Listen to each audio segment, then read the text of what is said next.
but the truth stays right. We're building up the nation on a Thursday night. From the shores to the stage, yeah, we're keeping it real. Sehon Marshall's got the vibe and the late night feel. Ladies and gentlemen, it's another Thursday night, and thank you for joining us on Up Late with Sehon Marshall covering the issues, the development, and the heartbeat of the nation. Now, here's your host, Sehon Marshall.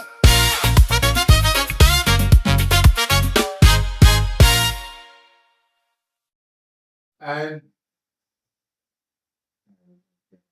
yeah.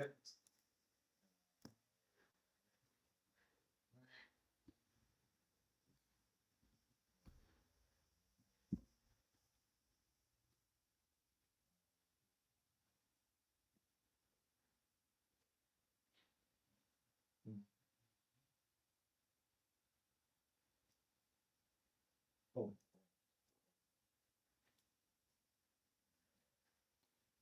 right. Sorry, what? Not everything is in my mind. Good night, and welcome to another edition of Public with Sehon Marshall. I am the host of Sehon Marshall, and I'll be wait tonight for another couple of minutes. Plenty couple of minutes. Today we have a very special guest lined up for us. And very soon I'll be using all of this. Right. So my hope song is better know the number one mic. So everybody thought make sure the mic is one of you will have selected. So that you audience will be hearing sound. All right. Let's see.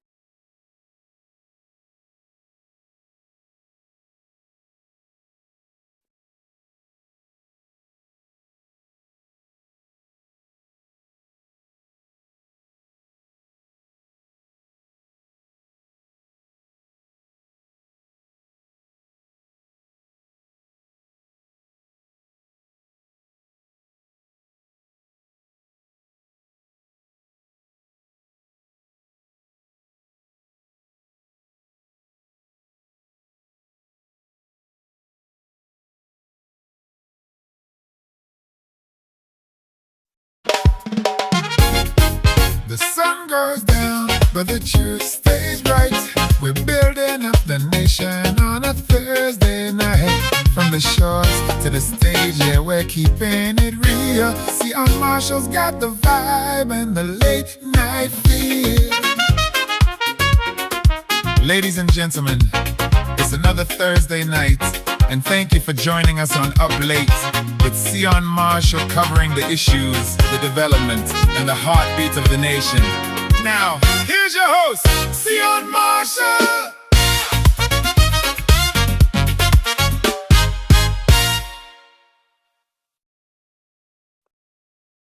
All right, I think this should be it now. Good night again.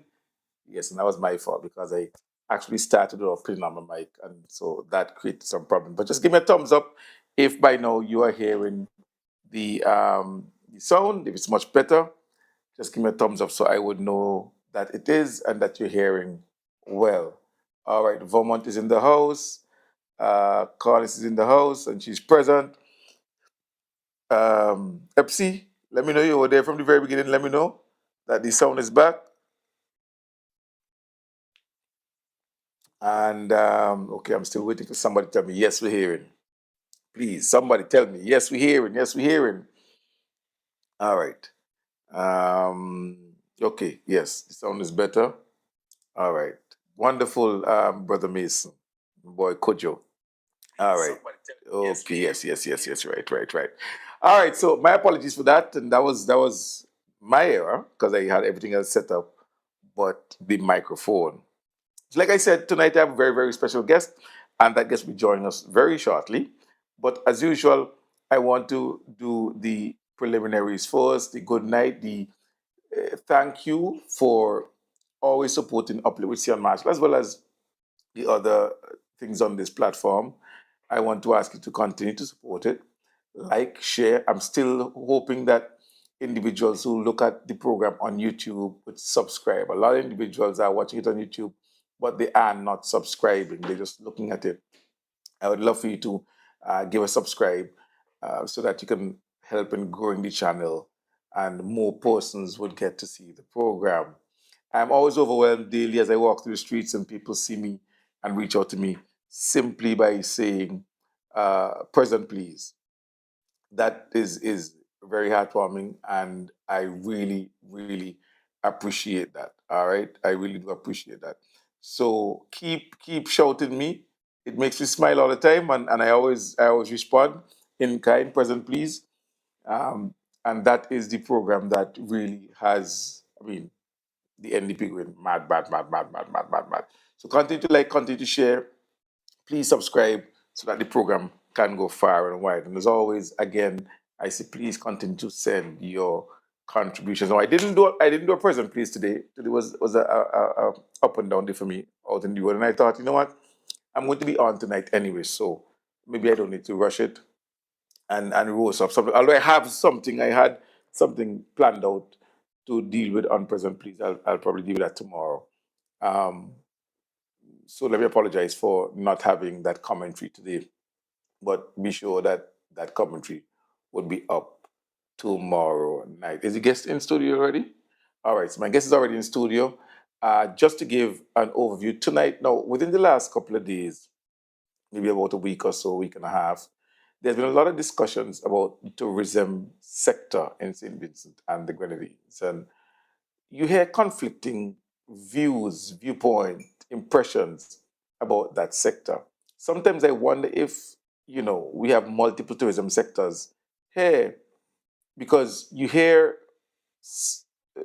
information from the previous administration that gives you a particular impression about what the tourism sector was like and how it was performing. And then you hear what is happening now and you wonder, hold on, are they talking about a different tourism sector? We began with the MOU, and we spoke about that last week, that was signed between the government of St. Vincent and the Grenadines and Global Ports Holdings, a Turkish company, that would be leasing the port, the cruise ship port, as well as in Kingstown, as well as ports in Grenadines. And I couldn't help but pay attention to the way the Prime Minister described the tourism sector as lagging behind and not meeting its full potential. And that kind of threw me off because previously I was hearing since way back, I mean, I'm talking 15 years ago or more, about numbers, increasing in store visitors, cruise visitors, and increasing this, increasing that. And so I always thought that we had a tourism industry, a tourism sector that was really growing and thriving. And with the opening of the Argyle International Airport that saw international flights, direct flights coming here in very, very short time. I think we know about 5 different airlines out of North America alone and one out of Europe. We have Air Canada out of Canada. We have JetBlue, American, Cal, and Delta out of the US. So that's 5. That's 5 airlines out of North America alone, and one out of the UK being Virgin. I thought with that growth in arrivals, that would mean something positive for the tourism industry. But then I heard the Minister of Tourism on Hot 97 on Monday, I believe, Monday or Tuesday, I can't remember which day it was, talking about, when he got into the ministry, it didn't appear that St. Vincent knew what direction the tourism they wanted to go in. That it's as if we didn't know what we were marketing, what aspects of what tourism we were marketing. He talked about us not being hospitable, that the exports didn't want to impress with our service. So my impression is that the NDP met a tourism sector that was for want of a better word, and to use the word of the young people, a flop. I also heard him trying to engage in a discussion about mass versus um, luxury and high-end tourism. I'm not sure if he understood or understands the concept. I don't know. But tonight, I have someone who I believe and I consider to be an expert in the field, having served as the CEO of the Tourism Authority, and before that, she was the executive director of Invest SVG, which is the agency that markets St. Vincent and Grenadines for investment. So we have she was at the head of the marketing agency for St. Vincent and Grenadines, trying to get investors, both local and foreign, uh, putting down some stake here. And then she was also at the head of the tourism authority, which was marketing tourism for St. Vincent and Grenadines. Even before that, she was in the tourism sector as a flight attendant. So I think she can speak quite expertly on professionally and all that stuff on tourism. I'm talking about none other than my very, very good friend, who, like, since the election, he hides me not him again, but there's another story. My very good friend, former, as I said, former Executive Director of Invest SVG and CEO of the Tourism Authority, Miss Annette Mark. Let's welcome Annette into the studio of Uplift with Sehon Marshall. Annette, why are you hiding from me since election? Like the Wapa catch you? What going on? What is happening, Annette? I'm not hearing Annette. Is there issue with Annette's? Is she muted? Annette, I'm not hearing you.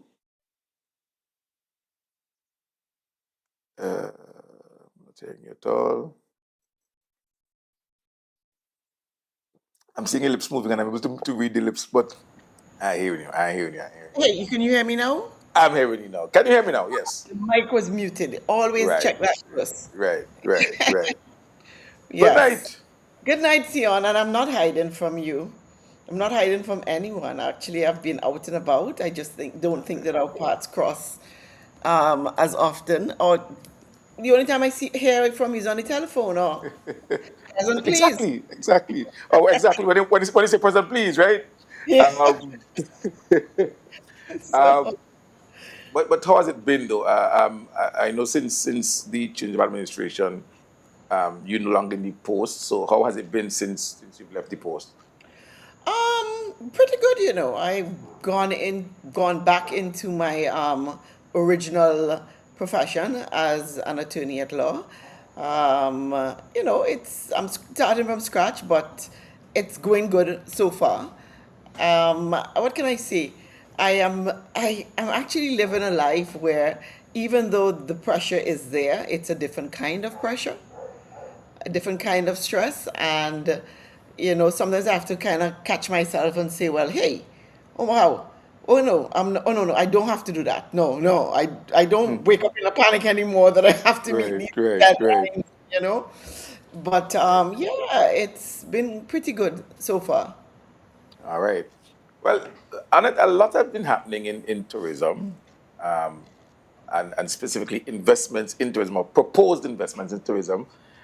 Two areas that you have lots of experience in, so you can speak as an expert in both areas. And I'm speaking specific to St. Vincent and Grenadines when it comes to investment in St. Vincent and Grenadines, when it comes to tourism in St. Vincent and Grenadines. Annette Yeah. Mark can speak with some authority. So let's go back a little bit and give us a sense of what the investment climate in St. Vincent and the Grenadines was up until the time when you left the office of Invest SVG and subsequently Tourism Authority. Okay, so I would have joined Invest SVG towards the end of 2017. And when I joined, the government focus was definitely to develop tourism and the export market.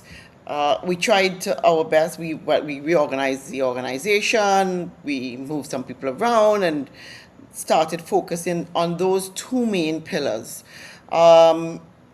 In respect to tourism, well, you saw the result where that was concerned. One our first client actually, in respect to that, was the government, because the idea was that we had built an airport, we needed rooms, we needed airlines coming to St. Vincent and the Grenadines. It was a chicken and egg kind of situation. So what do we do? So the government themselves decided to invest in the Marriott and the Holiday Inn. The Holiday Inn being more of a airport hotel, and of course, then you would have the Marriott. So two brand name hotels. Well, COVID came along, and we know what happened there. In respect in the meantime and between time, Sandals then started to show an interest in St. Vincent and the Grenadines, which was a really good thing for us. And they came in and basically changed the landscape where hotel and luxury hotel was concerned in St. Vincent, on mainland St. Vincent in particular, because we do have a lot of boutique hotels. The biggest probably being Beachcombers with 60 rooms. Family-run boutique hotels. That's what we have been surviving on, and they do have a very important place in the landscape of things. But the construction and the operation of the Sandals Hotel actually elevated the mainland St. Vincent in respect to luxury hotel. What can I say? Prior to COVID, we were about to do an investment forum, and we were pretty far on because we had a lot of people lined up, investors lined up to come to St. Vincent, some pretty big hitters. One of them was even the hotel. He owns a hotel in St. Kitts, one in Dominica. But we had some pretty big hitters that were coming to St. Vincent in respect to investment in tourism. And then, of course, we were planning for this investment forum. We'll never forget the date. It was March 20th. And guess what happened? That The was world locally. shut down on us, right? Yes. So, I just want to digress a little bit. I remember being in London in December, and I met with a group of investors that were coming to St. Vincent. And just we were there speaking and stuff like that, and I was trying to tell them about St. Vincent and, some of the things that affect us, about all the good, the bad, the ugly, more of the good, of course. And I said to them that we are not, and I remember speaking about we are in the hurricane belt, yes, but we're south. So, we don't really get those so often like other islands. But I said, barring on any unforeseen circumstances like a hurricane, an earthquake, a tsunami, and I can't think of anything else, we're on the right track and things are happening in St. Vincent and the Grenadines. Well, little did I know that a virus was going to shut the world down 3 months later, right? And that sort of really did hamper things for us and really put a dampener on what we could do. We couldn't have everything Vinci Expo. Everything was basically cancelled. Mass gatherings, Yes. those things were cancelled. Nobody was traveling. Flights weren't going anywhere. Places were locked down. And then, of course, we came out of that, I think, in 2020. When did we actually had Carnival? It was 2023 or 2022? I say around 2022, but we It was weren't 2022. exactly out because Yes. we had volcano even before Right. we came out. Yes. And then, of course, while all of this was going on, we were planning to go to Dubai for Expo, which was supposed to be in 2021, but then had to be shifted. It was supposed to start 2020 into 2021, but then was shifted from 2021 to 2022. Right? So we had to manage that 6 months that we had to go to Dubai, which was an incredible experience, actually. And then Carnival, did everything Vinci Expo, and then I left at the end of 2022. So really and truly, for about 2 years of me being at Invest SVG, it was really not much happening. You understand what I'm saying? Right. What we did do during that period, though, is we took a time to sort of look at how we could reset, and that is when we went into a project to draft a bill, an investment bill that will basically define the landscape of investing in St. Vincent and the Grenadines, and also we did another bill that would formalize the structure of Invest SVG, and of course, define its roles, its authority, etc., etc.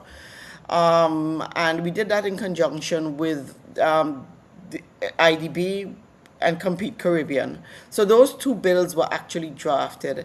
We also did a strategic plan during that period. So we used the period to reset, to start to look at how we're going to reset once we were out of COVID. Well, I understand that. Well, I know that the previous administration wanted to pass those two bills, but then I guess other priorities, I guess, and I understand that now the previous administration they're going to be looking at the investment bills again. So I'm really happy to hear that. I think it's absolutely necessary for us. No, just something that he kept saying, Annette, and I will delve into it a bit more because you, on a few occasions, mentioned sandals as part of luxury tourism, which is not consistent with what I heard from the Minister of Tourism, who considers sandals a part of mass tourism. So I don't know if I want us to jump into that discussion just yet because you're saying luxury, he's saying mass, he's the minister. That's kind of confusing to me, and I'm not sure how many persons watching tonight heard that interview and have the same confusion, right? But just keep that in mind because I have to ask you about that and ask what is the difference because somebody they understand the difference, right? And I'm pointing any fingers at anybody just yet, right? um, so we understood what the climate was, at least immediately after, well, just before he left with COVID and so forth, and the world saw a slowdown in activity.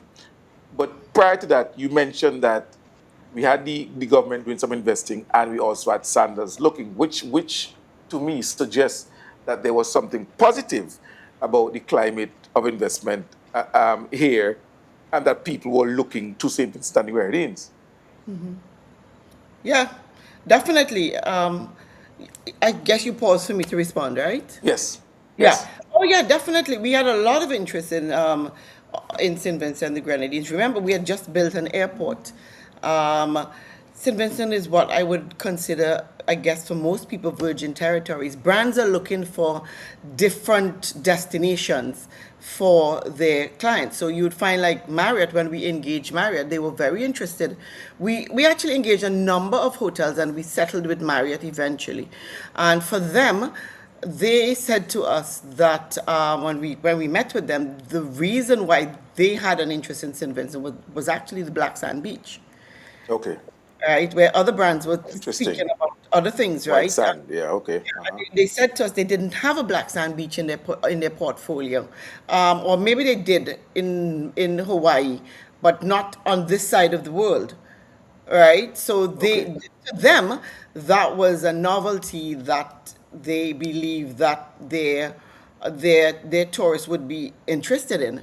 Apart from that, for them, Marriott is a brand that attracts, from when we did our market search, a lot of Americans, a lot of North Americans travel to Marriott, and I want to, and their clientele seem to like pools and barbecues, and it was fitting right in it. That would have fit right in with, I guess, with the fact that we eventually got American Airlines flight and we had more Americans, so we'd have more. And in North America is our biggest source market, right?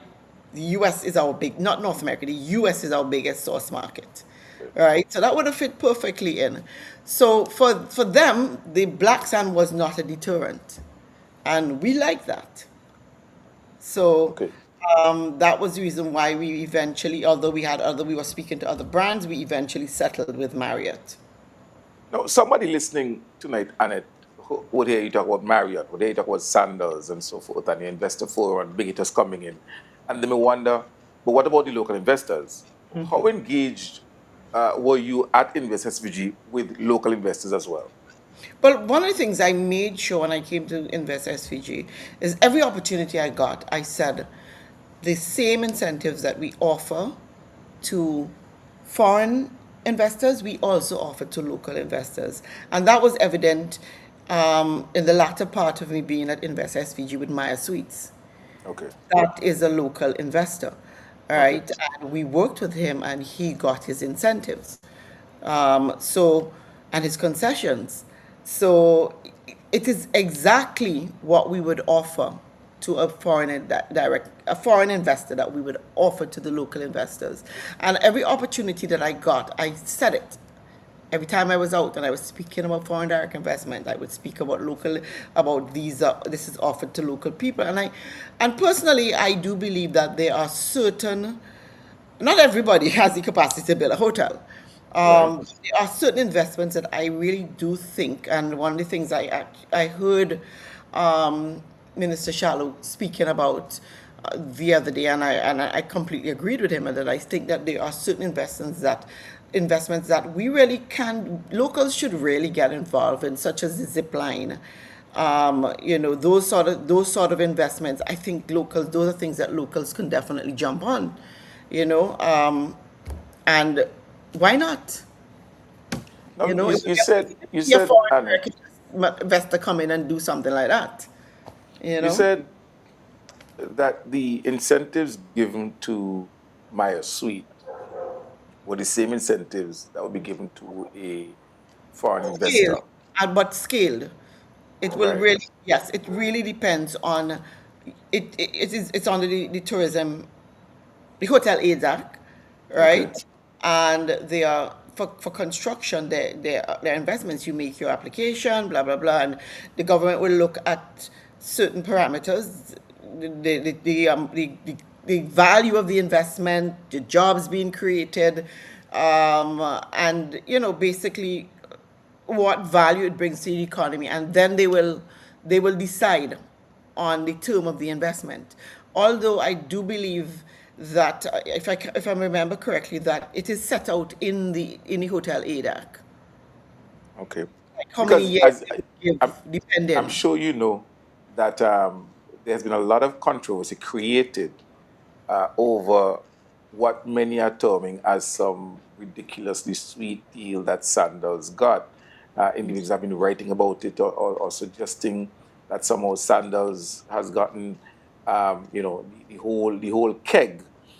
So to hear you say that local investors also get the incentives, like for example on the Hot 97 show, one of the things that one of the hosts asked the minister was something about the payment of taxes, Sandals not paying taxes.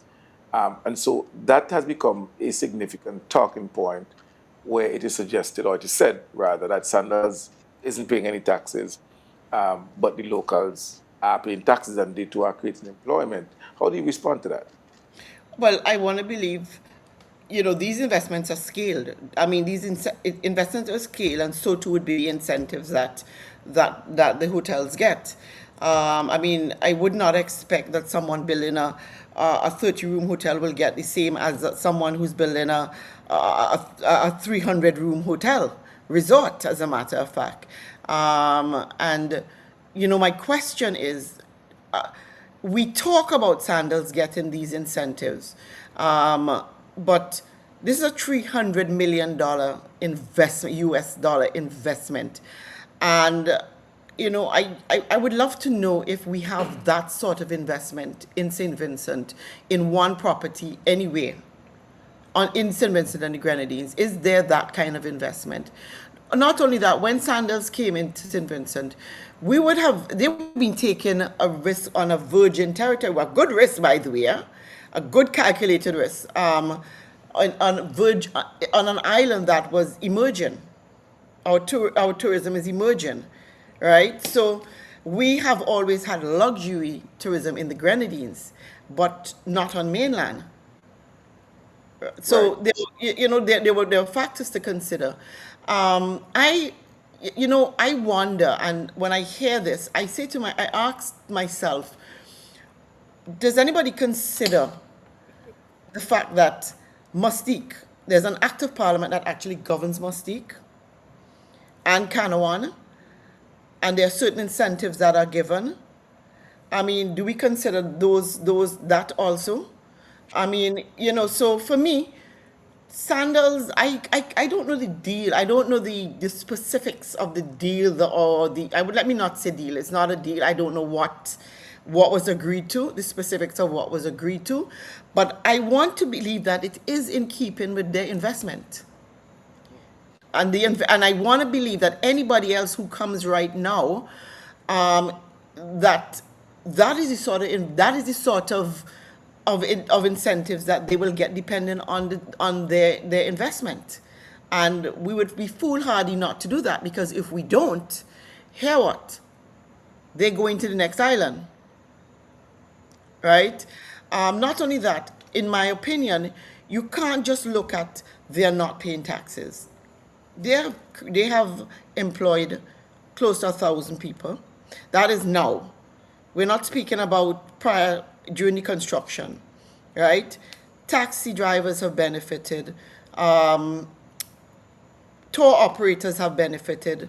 Restaurants have benefited. I mean, up to this morning, I was hearing someone speaking about the fact that tourists from Sandals go to Four Shells to eat. They go out of they go out of the resort. So I mean, I can't really think and even go through the downstream benefits as a result. Farmers have benefited, fisher folks have benefited. I mean, our entertainers have benefited. They are performing at Sandals every day and every night. You know, the list goes on, Sion. Don't talk about the human development. I'm not sure that people are aware that persons who work at Sandals, they are allowed, first to begin with, if they want to move to another Sandals property, they can, right? Secondly, they are open to they can get scholarships to do full degrees at universities, right? I mean, Right. There's so many other benefits that Sandals brings with it that really and truly you can't put a cost on that benefit.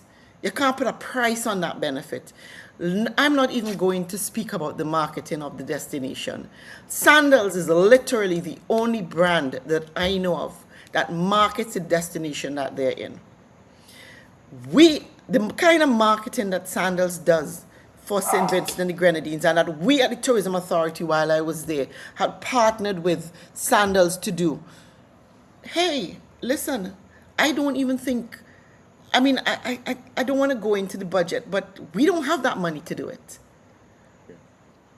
We didn't have that money to do that. And I wrote on Facebook, and I'll go back to this. I remember sitting in a room, in a hotel room. I was away somewhere, and saw 3 ads on CNN prime time, and one of them was on St. Vincent and the Grenadines. Can we pay for that? I don't think so. Right? So we have the benefits that come out of marketing the destination. Every time Adam Stewart opens his mouth and says the name St. Vincent and the Grenadines, the tour operators that come to St. Vincent as a result of Sandals, and they are bringing them to do farm trips, and we are benefiting, because it's bringing awareness on the destination. I met with a lot of them that came through Sandals, right? So I don't know that we can put a price on the benefits that Sandals has brought to St. Vincent, and mainland St. Vincent in particular. Now, one of the things that you mentioned a while ago, Annette, in passing, was that if we do not offer attractive incentives to these investors, they go to the next island. Do you have an idea? Can you give an idea of how our incentives compare with those, say, of a St. Lucia or Dominica or Barbados? Well, let's say St. Lucia, Barbados, Jamaica, Bahamas, some of the more developed tourism markets. Do you have any idea? Can you give I an really idea do. of how? I really Okay. do. But dealing in another jurisdiction while I live there, I'm telling you, when it comes to doing, getting what they want, it was a lot easier, right? And Okay. I remember speaking to an investor not too long ago who said to me that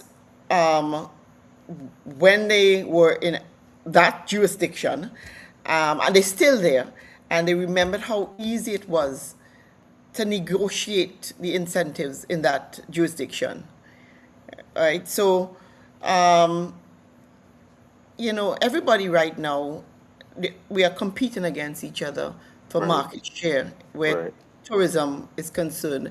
And not just among each other, we are competing with the rest of the world when it comes to tourism and our islands as a tourist destination. We are competing against the rest of the world. So, I mean, I don't want to get into that right now, but um, different islands are taking the necessary steps to ensure that happens. Now, we talked a while ago about the AIA, and you agreed, or you mentioned that that was a significant impetus into what we now have to drive what we now have as tourism. That is one port, but there's another port. There is the cruise port that we have in Kingstown. Do you see the development of a cruise port having a similar impact on the cruise aspect of our tourism? Let's put it this way: we do need to develop the port area. It needs to be done, right? And I really I cannot speak to the specifics of what was recently done. Just to say that yes, we do need an upgrade of our cruise terminal and port, the whole waterfront, everything. We need it, right? So no matter what, it has to happen. Right. In respect to cruise development, though, I have looked at our figures over the last couple of years, and they've really maintained. They've been the arrivals have been steady and maybe dip a little bit, up a little bit, but nothing significant to speak about. And I'm not really too sure the reason for that. But one of the things I know is that I'm aware of is that there's something called the carbon emission index. So cruise ships coming from Miami to the southern Grenada to St. Vincent, it's very far south. So they would pay a lot of taxes on that for that journey. So what you find is that there's like quick turnaround cruises out of Miami to the Bahamas, the Cayman Islands, and back, and people are actually opting more for those cruises.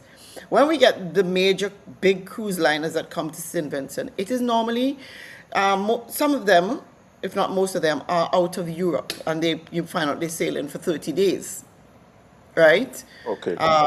So those are those big cruise ships. What I found is that what I noted, and when I was at Sea Trade, there was a lot of interest in high-end luxury cruise ships, smaller ones coming to St. Vincent and to the Grenadines.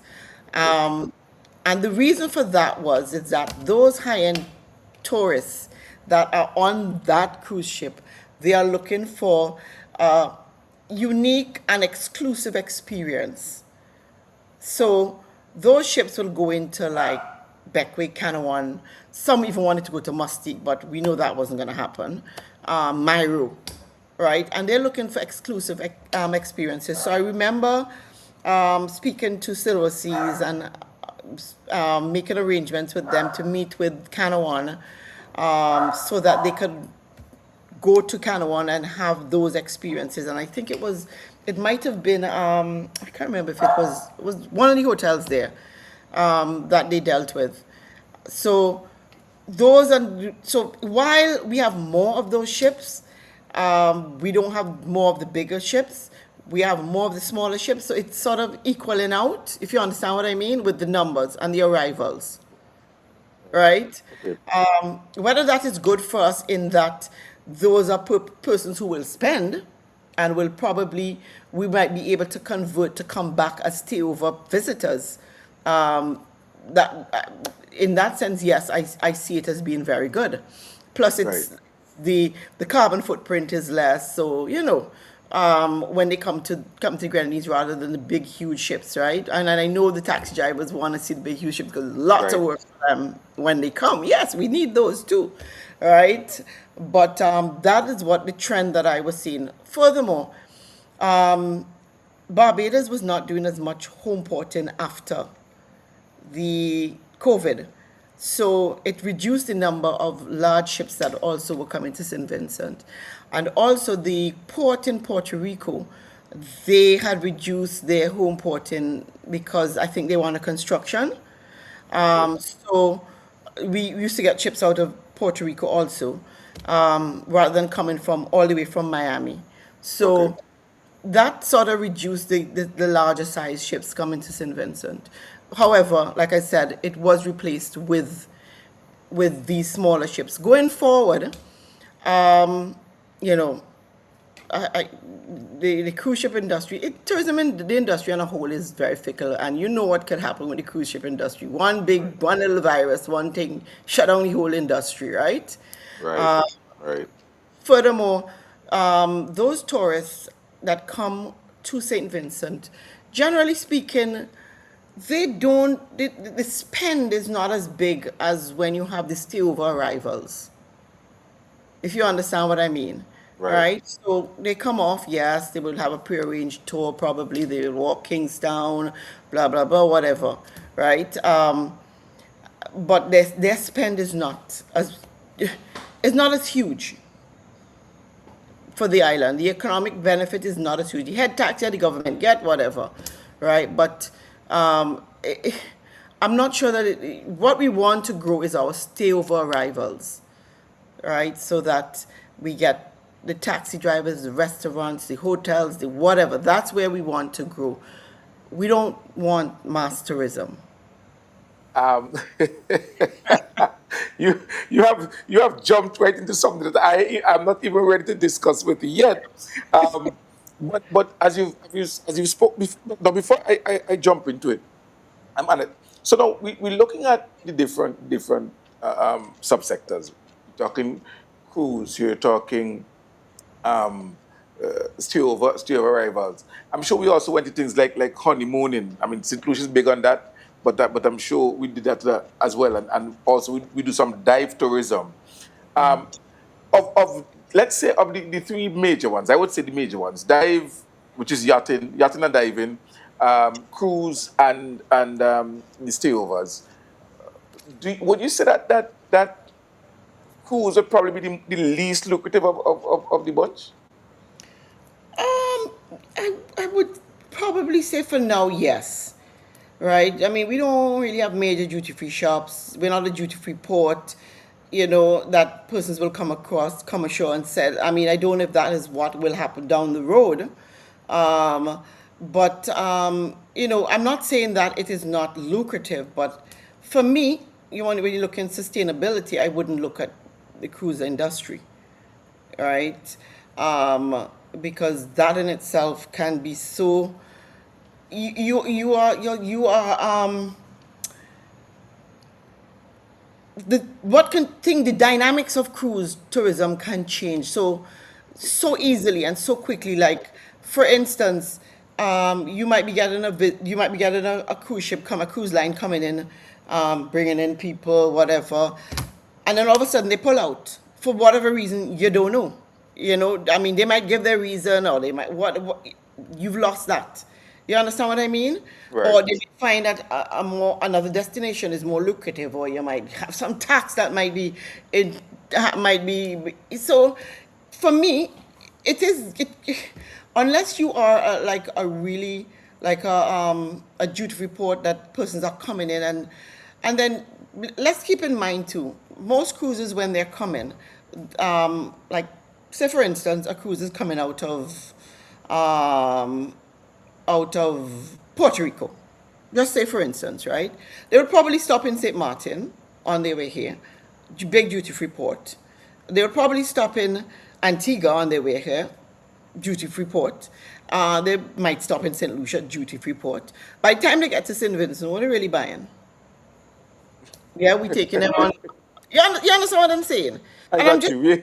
We I'm just, we last on the stop. We yeah, last yeah, bus stop. I'm literally being practical here in the way that I'm discussing this, right? Right. Uh, by the time you get to St. Vincent, what are we really buying? For us, we don't Duty free have, planting, duty free dashing.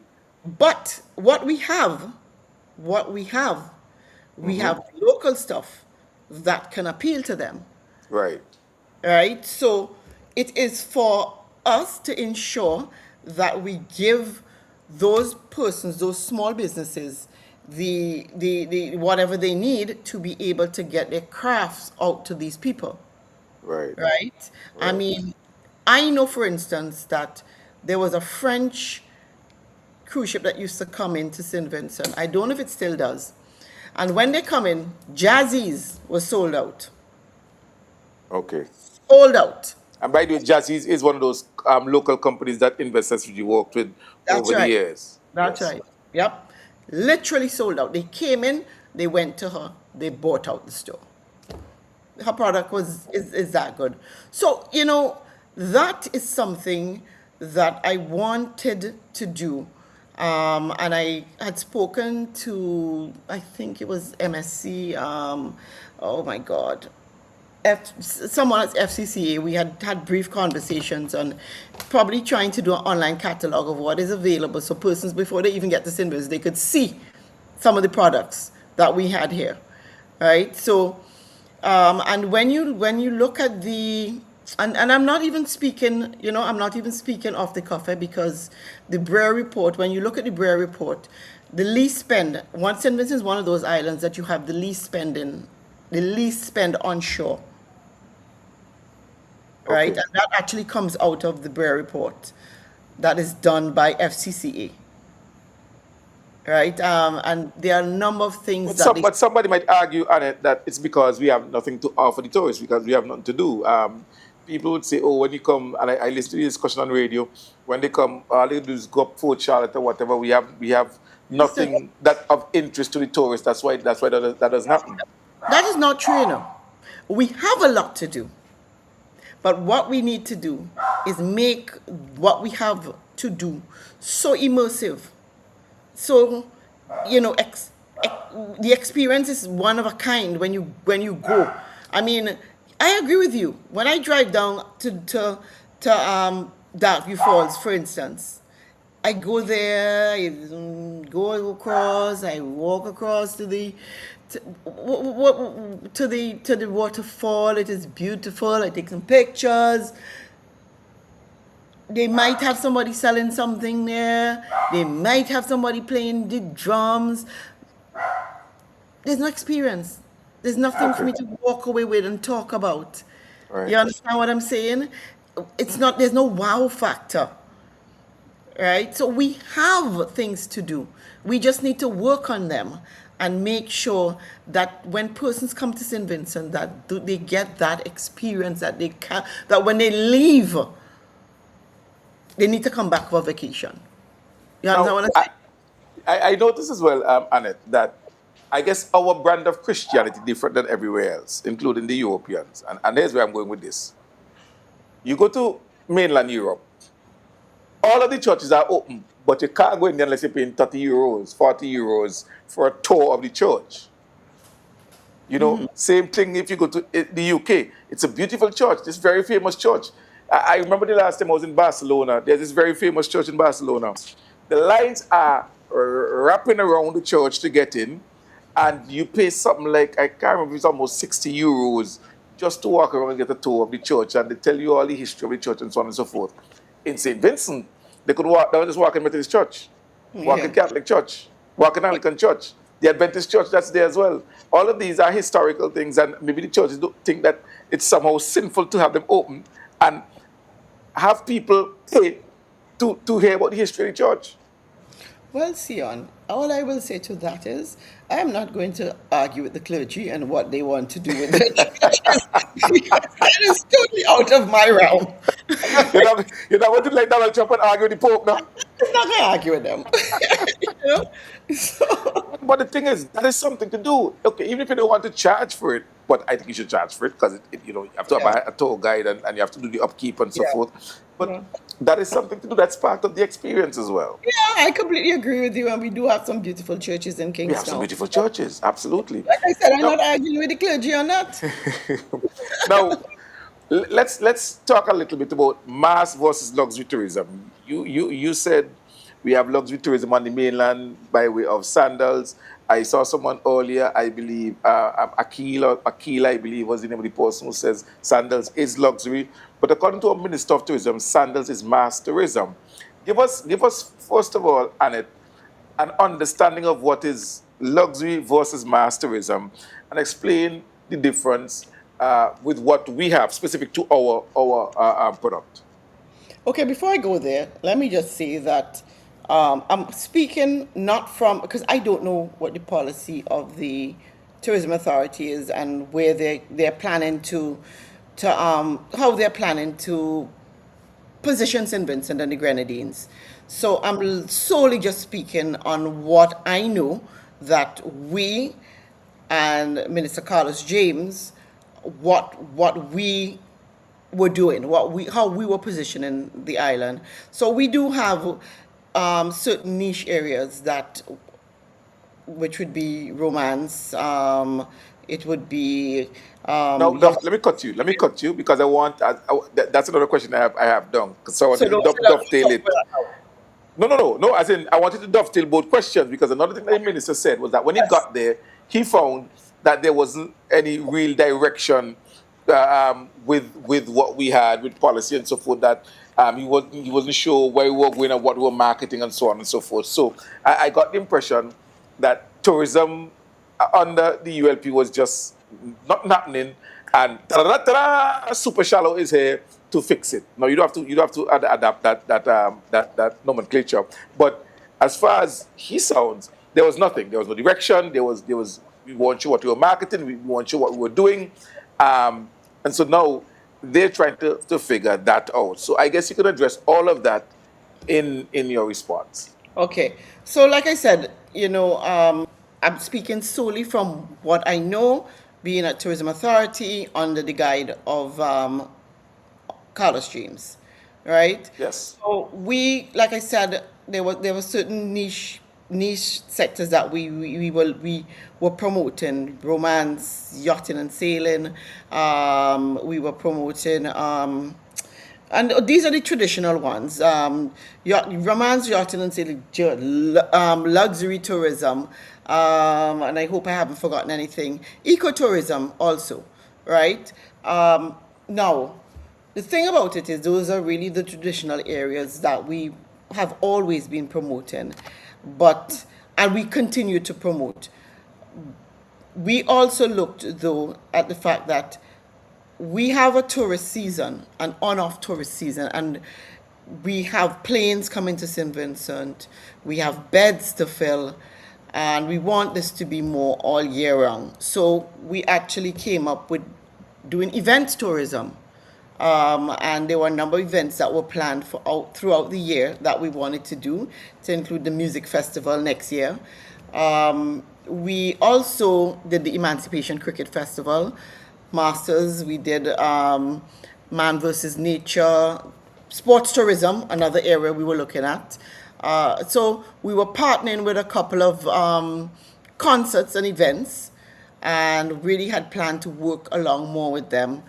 We also, after COVID, wanted to make sure that we grew back, or we maintained or further enhanced our sailing, and that's one of the reasons we changed from sailing week to just the regatta, instead of just the regatta.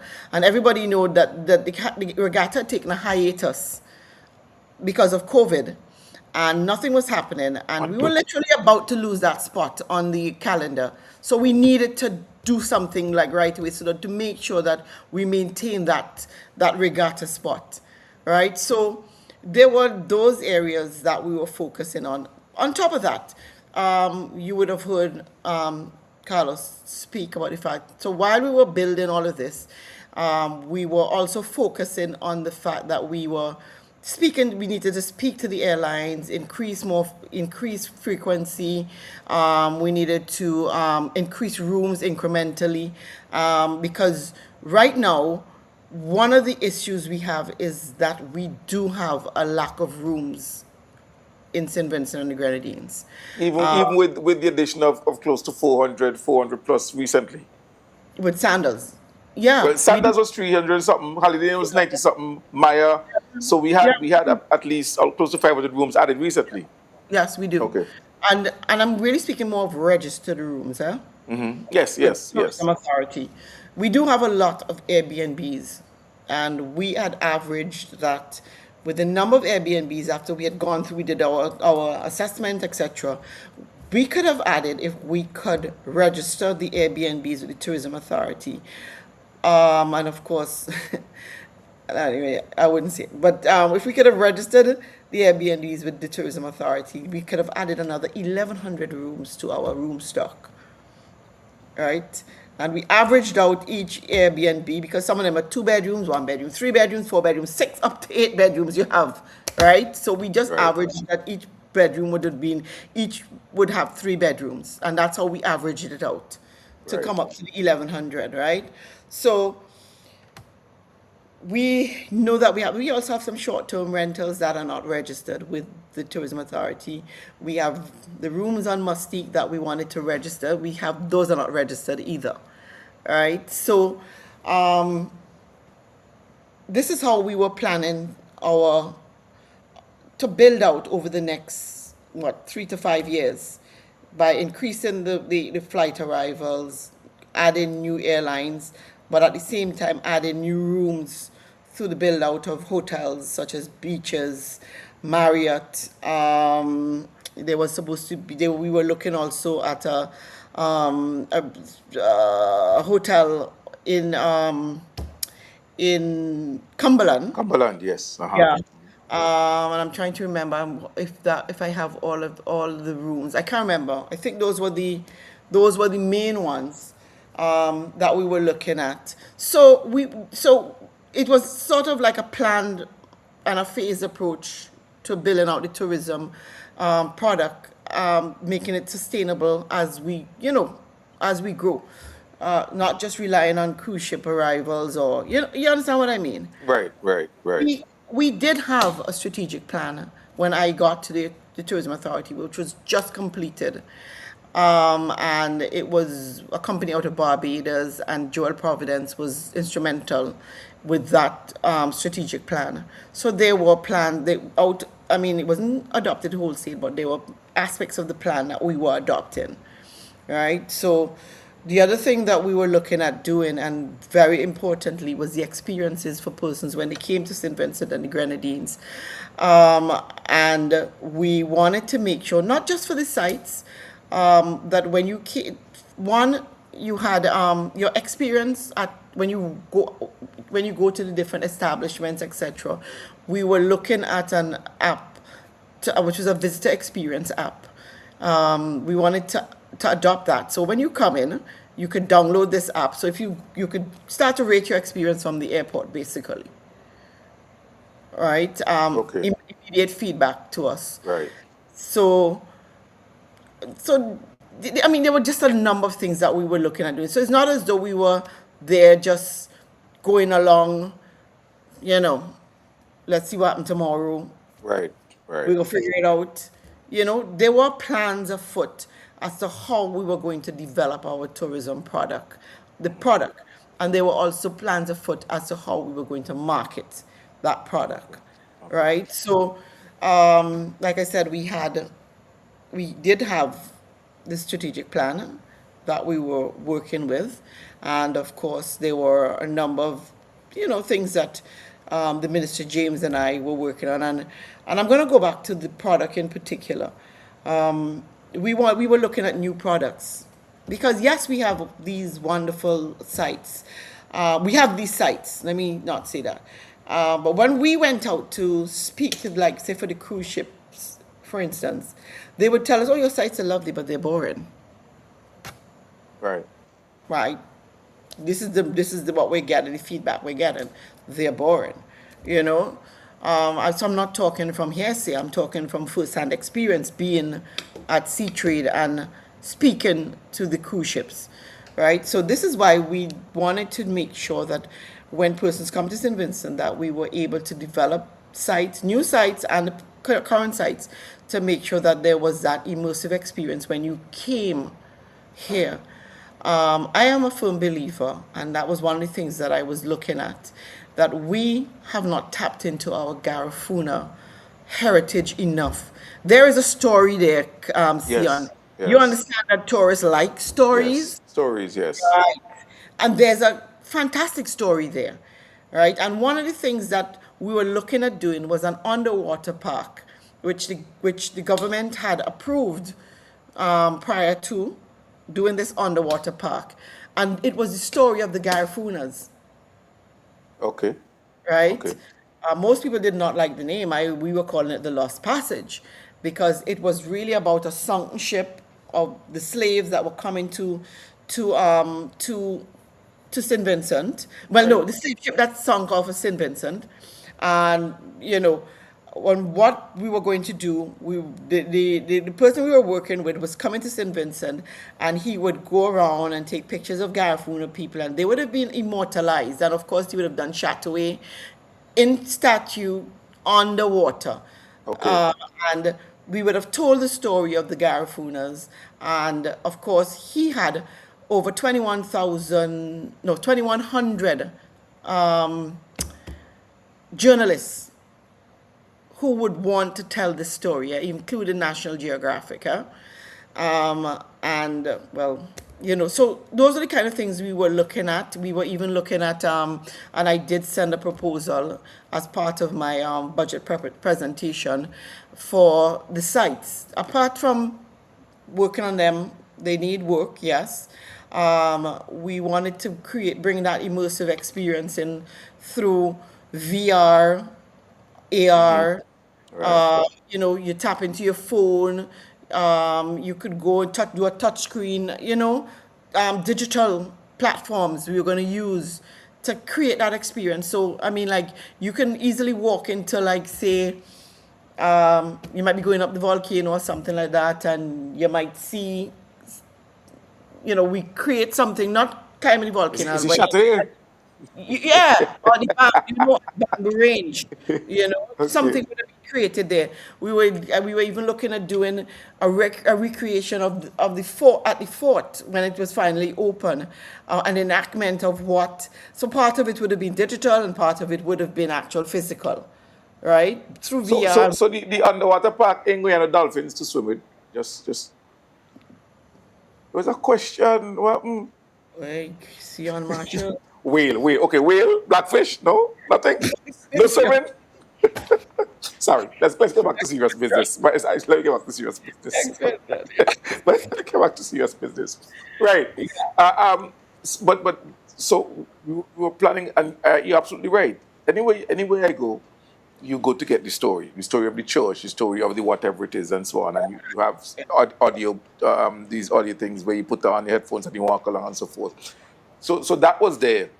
But I remember the current Minister of Tourism proclaiming stoutly that he's not going to. He doesn't intend to continue any of the things that, according to him, the previous gentleman started. So if that is something that was there, then I don't expect it to be continued. But I know I promised you that we're going to do this for about an hour, and we're already at 10 o'clock, and you're really up late with Sehon Marshall tonight. Sion, boy, Um, you have to consider yourself the luckiest man alive, eh? Because I can't tell you the last time I stayed up late with any fella, eh? So you consider the luckiest man in St. Vincent right now. Listen, that come out. I know that come out. But anyhow, yeah, stay up play with a fella. You know. Um, but yes, so we now know that there is definitely a shift away from whatever it is um, the previous government wanted to do, and now if we go back to the issue of the port, and we talked about the cruise tourism at length.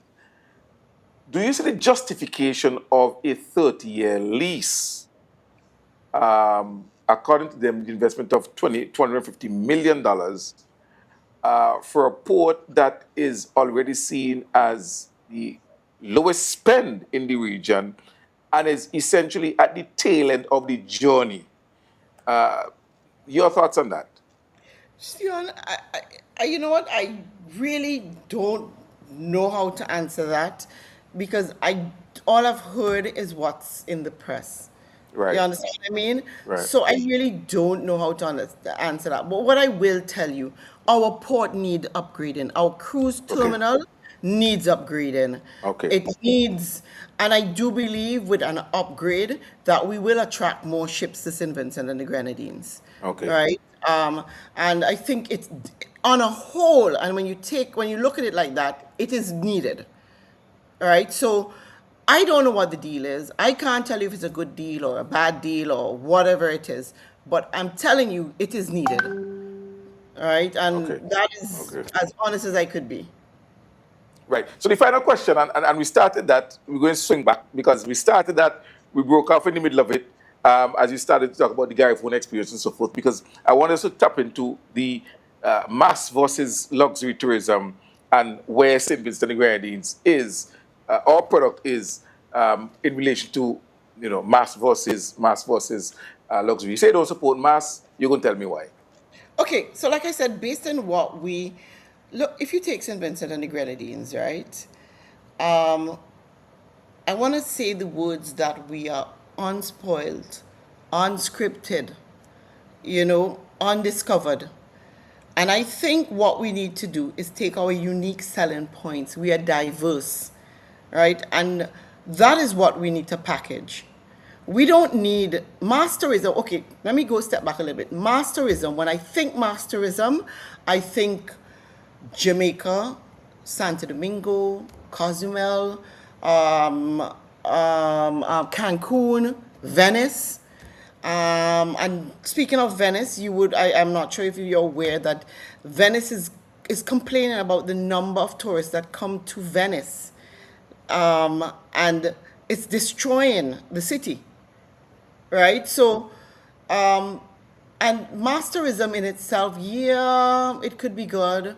But is it good for St. Vincent? And, if something is not good in the morning, it ain't gonna be good in the evening, right? So, Right. for me, masterism, we do not have the infrastructure. Let's start there. And I'm just being practical right now. Right. Right. We do not have the the flights. We do not have the hotel rooms. We do not have the landmass. When you think masterism, you think huge hotels that accommodate large numbers of people, right? And I'm not talking the 300 rooms, luxury rooms that Sandals has. I'm talking about the kind of hotel that attract a certain kind of tourists, right? For us, that is because you do have masterism that where you get luxury tourists because they do have some big hotels that are pretty luxurious, but those are in places that have ranges of, you understand what I'm saying? Right. You know, from the dirt cheap to the luxury, right? Right. Given our constraints, we can't put down a 1,000 room Iberia Star. I don't know on which, I can't possibly think in my mind on what beach where we put in this hotel. See, am I missing any beaches on mainland St. Vincent? Let me think. I'm going along the coast, the leeward coast, the road network. I mean, it's like and I'm thinking practical right now.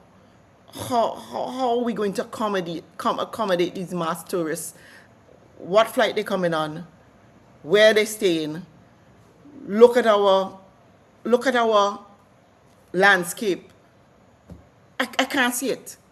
So And is why? it something that we can develop the infrastructure for? Because you talk about infrastructure. I don't think I so. don't know. Maybe they could reclaim Cumberland and put a 1,000 room hotel. I guess so. And then what? I mean, Richmond, after they done mine the gravel by Rosa River, they could probably put another 2,000 room hotel around Richmond. And Maybe I'm and missing something, but and Patel had planned to put a wharf from there, a port from the yeah, port of entry. So maybe I'm missing something. I mean, There's like, islet right off Chateaubriand. Islet could do I don't know. maybe we use one of the islands and build a resort. I don't know. That's like Alcatraz. You put a jail on an island. I don't understand. Don't know. I'm not seeing it, but like I said, I don't know what the plans are at the tourism authority and the ministry right now. I mean, maybe there's a plan in place to develop this, but for me, why masterism? Why not use our unique selling points rather? Why not create those experiences that tourists are looking for? Sandals is a luxury hotel, but persons still want to come out to the hotel and experience the island. They want to experience our food. They want, I mean, tequila listed off a list of things that even me forgot that you could do in St. Vincent and the Grenadines. You know, And by tequila, she don't mean the rum, eh? She mean that's right. individual step photos, right? Right. That's right. Right. Right. I mean, why are we not creating experiences? Why are we not looking at food experiences? So I can, I am going to say this. I went to Grenada for the Christmas, and I went on a food tour. Well, it started as Right. a rock tour and ended up Right. as a food tour. Right. But we had to have food after Of that. course. All right. Anyway, but we went on a food tour, and the food tour took us on a drive around the island, and we stopped at different places. Of course, all prearranged to taste, to have experiences of the food, the restaurant, the people, the village. I mean, you know what part of that food tour was? We stopped on the side of the road for roast corn.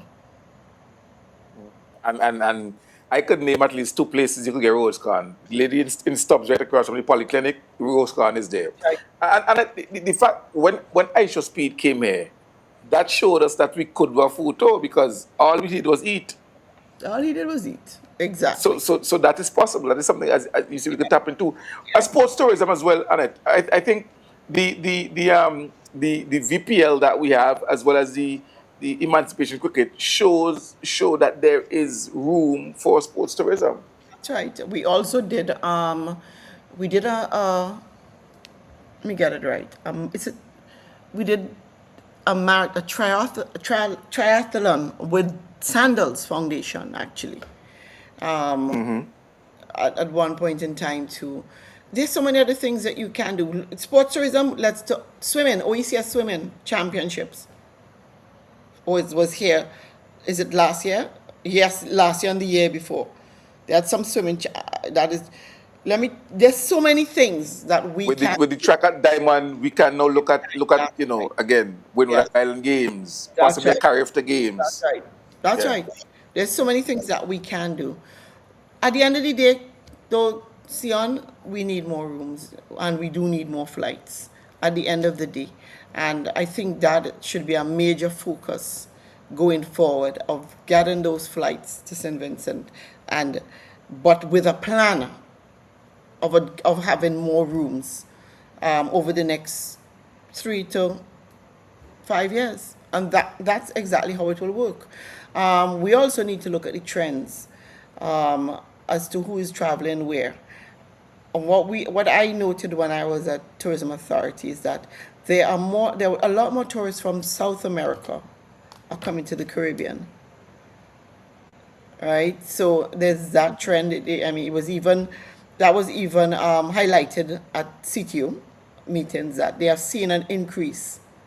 And I don't know if it's because now of the availability of flights like Copa to the various islands.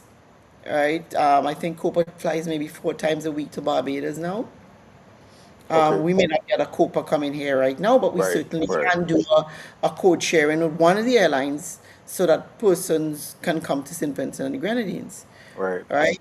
So, I mean, there was so much that we were doing at the Tourism Authority that I know for sure that there's enough work there to keep the Tourism Authority busy for the next 5 years, right?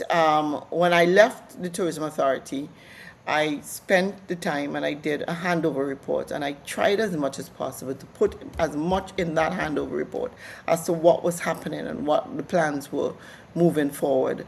So it wasn't as though that I left and I just walked away from everything. I made sure that I did a proper handover.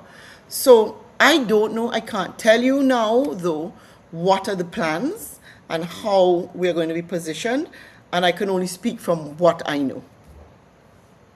All right. So all in all, uh, how would you describe for the viewers, for the listeners, the state of the tourism industry and the uh, investment climate in St. Vincent and Grenadines uh, around the time that you departed, which would be early this year? How would you describe it? In other words, what I'm trying to ask you, or what I'm asking you is basically is, what did they meet? Did they meet an environment in tatters? Did they meet something where there was no foundation laid? Did they meet something that they had to scramble to try and put something in place? How would you describe what was left? That so essentially what was met by the new government? Okay, I would start by saying now that, and I'll start with Invest SVG. And what I said earlier when I left Invest SVG, so when Glenn would have taken over, there was a strategic plan in place, and I do believe they did implement a couple aspects of that plan. For example, the diaspora outreach was one of the things that we had in that plan. Um, so, and of course, we left the investment bills also, which I know that the government wanted to pass at some point in time. In respect to tourism, I mean, the numbers speak for themselves. Carlos was an amazing minister to work with. I have to say that it was, I mean, I thoroughly enjoyed working with him. He he's a visionary, and he's a hard worker. And we saw it, we align on so many things that it was easy working with him. And that is not to say, but in case anybody's listening out there, that I could not work with the current minister, because trust me, I would have worked just as hard with the current minister. Right? So, because I'm a professional at the end of the day, and it is really about the development of this country and the tourism product. So it didn't really matter who they put inside there. I was working with them no matter what, had I decided to stay. But the numbers speak for themselves. I remember when I went to Tourism Authority in 2024, I had a conversation with Joel Providence, I will say his name, and he said to me that we will probably reach 90,000 at the end of the year. I said, no, Joel, we're going to reach 100,000. I guarantee you that. And he said, no, Annette, you'll reach that at the end of 2025. I said, you watch and see. At the end of 2025, we're reaching 120,000. All right? So we actually did at the end of 2024 cross that 100,000 stayover arrivals. We actually did that, and Yes, that yes. that is, I have to give kudos to Carlos James and his work that he did previously. The following year, we did 122,000 stayover arrivals. So it was, and we had planned, and when we did the corporate plan for this year, our target was 140 at the end of this year. All right. Number of things really have come into place since the beginning of the year, to include the war in Iran and the increase in fuel prices, etc. Right. So we'll see, because I remember at the end of the first quarter of last year, 2025, we were leading in arrivals from the U.S. for member states, for CTU. We were up by 74%. Could you repeat that? Could you repeat that for those in the back? Could you please repeat that for those in the back? Last, no, I'm serious, because this is not something that people will hear. This Yeah. is not something that the current minister would talk about or the current Prime Minister, because I said, whenever I hear them talk about the tourism sector, they speak of it or to it as if it was just, dreary and lagging. So I Yeah. want you to speak to that and explain what you mean by that. Repeat that for me, please. Okay, as CTO members of all the countries, the 23 countries that are part of CTO, I think it's 23, This is we the were Caribbean Tourism Organization. Right. organization. St. Vincent and Grenadines was leading at the end of the first quarter last year in arrivals from the US. So we were up 74%. I think behind us might have been Curacao. I can't remember which island it was. It was behind us, Curacao or Guyana. Overall, I think by the end of last year, we were third in overall arrivals for CTO member states to the Caribbean. And Guyana might have been ahead of us, and I can't remember the other island.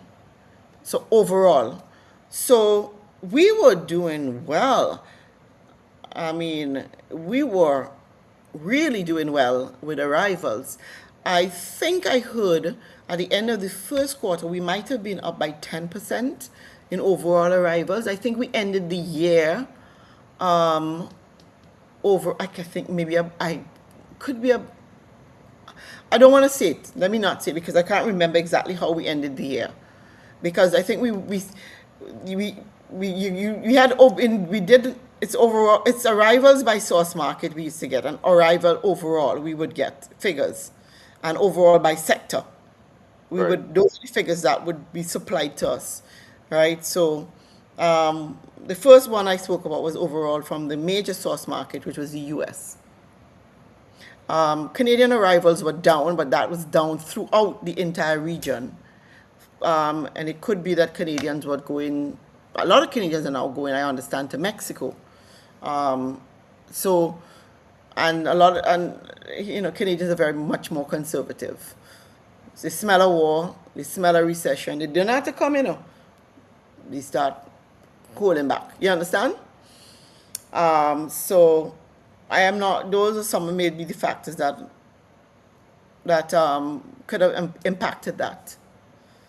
There's a But question. yeah, There's a question from someone, and I'm going to let you go now, but I have to ask the question because the person asked the question before and they come back again. Humphrey Nick Jason. I don't know if that's that, but Humphrey. I mean, and Humphrey. I'm going to preface the question by saying, on Annette's behalf, she's no longer there.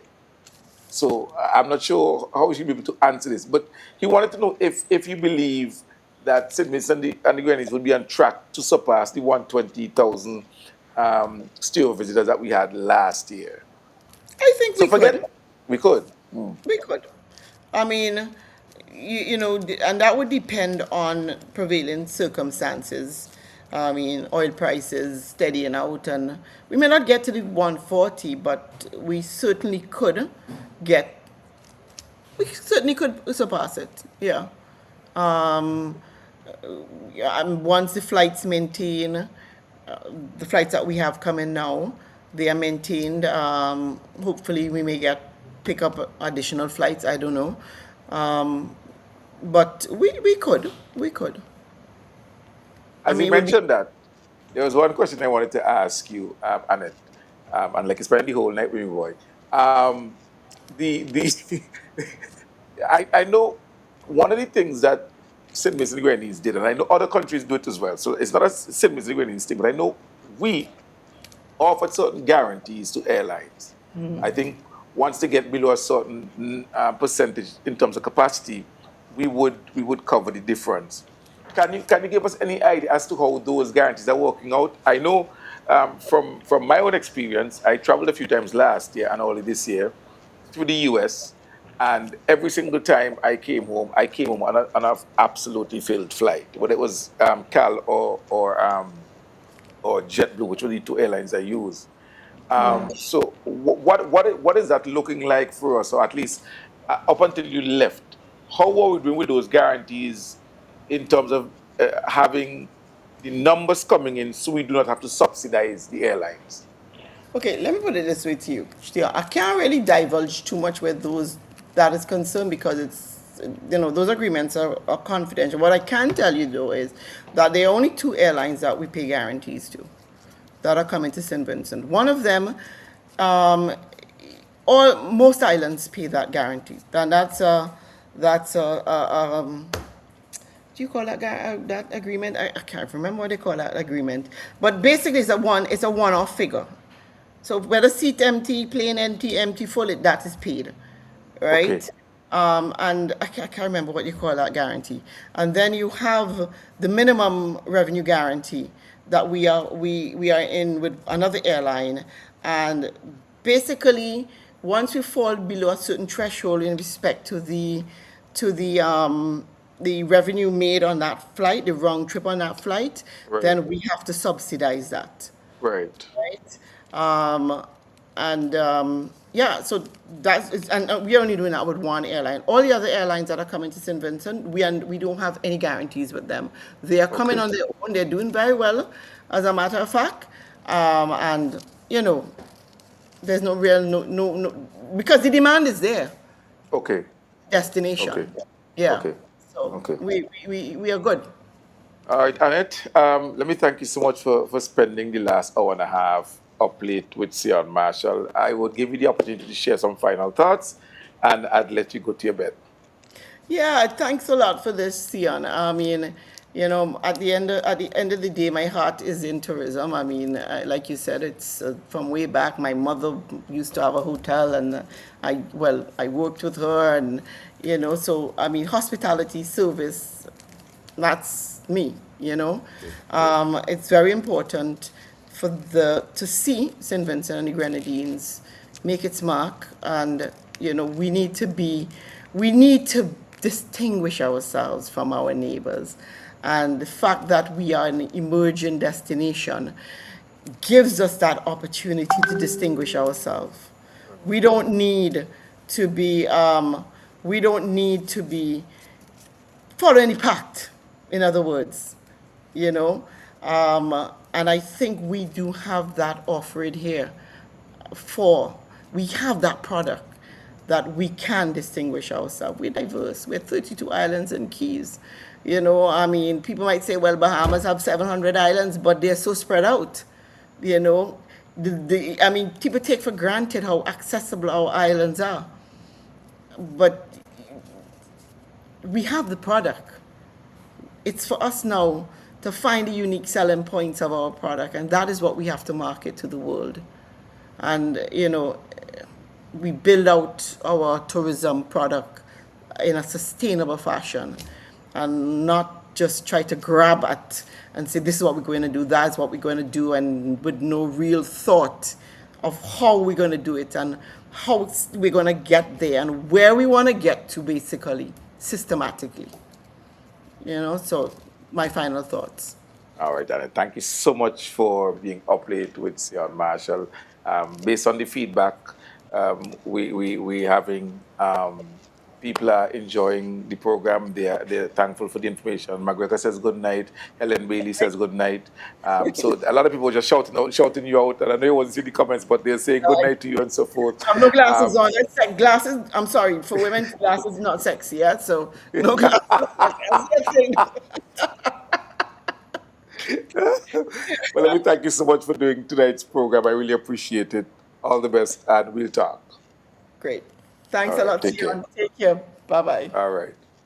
That was my good friend Annette Mark, the former CEO of the Tourism Authority and Executive Director of Invest SVG, chatting here with us. Now, the thing about it is that I'm really grateful for the information from Annette. I decided to speak with her because she was in tourism just until this year, and even worked with the new Minister of Tourism, the Honorable Kishore Shallow. So I decided to reach out to Annette because she was last in it, and the issues of tourism that are being discussed, I think she might have a pretty good perspective on. So I really appreciate her accepting the invitation and coming on. And I hope those of you who are at home and listened and viewed the program for the last hour and a half are now more informed as to where tourism at least was under the previous administration, And we await to see where this current administration is going to take tourism. We do have an amazing product that's diverse. I believe we can work on focusing on the uniqueness of our destination as opposed to doing like everyone else and trying to chase after the pack all over the place. I think that if anything more looks like a lack of direction in tourism that the minister was referring to than understanding the product that we have, identifying the ones that are the best in terms of marketing and pursuing those and reaping significant benefits. Ecotourism, sports tourism, romance, those are areas that I believe, festival tourism, those are areas that I believe St. Vincent and the Grenadines can do really well. Talk about festival tourism, we have a festival just around the corner and thousands of individuals, Vincentians and Silver Bailey. I said Helen Bailey. Okay, Silver Bailey. Um, I hope I'm not even sure what I said. But yeah, thousands of individuals, including Vincentians, are going to come to St. Vincent and Grenadines to enjoy that festival. So we can focus on the uniqueness of our territory, of our product, and we can develop our product in the way that I believe would bring greater benefits to St. Vincent and the Grenadines. This is where we bring the program to an end for another Thursday evening. Let me thank you guys so much, both on Facebook and on YouTube, for sticking around for the last hour and a half. As always, I encourage you, give me a like, give me a subscribe, give me a share. If you haven't subscribed to the channel as yet on YouTube, please do so. There's also the platform on Facebook, Uplift with Sehon Marshall. You can subscribe to that as well or like it so that you can get notifications. All right. And for those of you who have contributed financially and those of you who intend to contribute in the future, hey, it's never too small, it's never too big. We appreciate all contributions and we encourage you to contribute so that this program that you love, that keeps you up until minutes to 11 on a Thursday night, stays on the air. And with that, I want to thank you again and wish you a fantastic weekend. Until next time, on behalf of the director and all of us here at Uplift with Sehon Marshall, good night.